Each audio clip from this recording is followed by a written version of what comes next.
সজীব ওয়াজেদ জয়কে অপহরণ ও হত্যা চেষ্টা মামলায় সাংবাদিক শফিক রেহমানের সাজা 1 বছরের জন্য স্থগিত করেছে স্বরাষ্ট্র মন্ত্রণালয়। আর মাহমুদুর রহমানকে কারাগারে পাঠিয়েছেন আদালত। শিগগিরই উচ্চ আদালতে জামিন চাওয়ার কথা জানান তার আইনজীবী।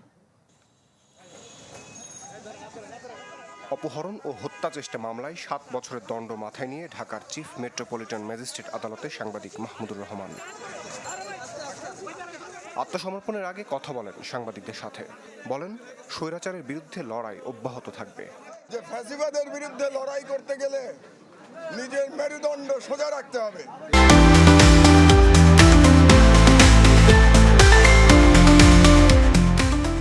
এবং মেরুদণ্ড সোজা রাখবার জন্যে আমি এই সিদ্ধান্ত নিয়েছি যে আইন যেটা আছে বাংলাদেশে সেই আইন অনুযায়ী আমি কার্ডে সারেন্ডার করব এবং আমি লড়াই অব্যাহত রাখবো, যদিও এই মামলা সর্বৈব মিথ্যা। পরে বিধি অনুযায়ী ডিভিশনের আদেশ দিয়ে মাহমুদুর রহমানকে কারাগারে পাঠানো হয়। মূল অপরাধের সহযোগী অপরাধ সেটাও তাকে 2 বছর, অর্থাৎ বিচার ব্যবস্থার কোনো নিয়ম নীতিকে তারা তোয়াক্কা করে নাই।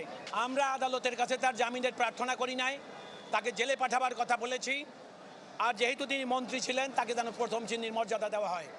জনাব মাহমুদুর রহমান জেলে গেছেন, উনি আপিল করবেন, তারপর জেল থেকে বেরিয়ে আসবেন, সেটাই আমাদের প্রত্যাশা দ্রুততম সময়ের মধ্যে।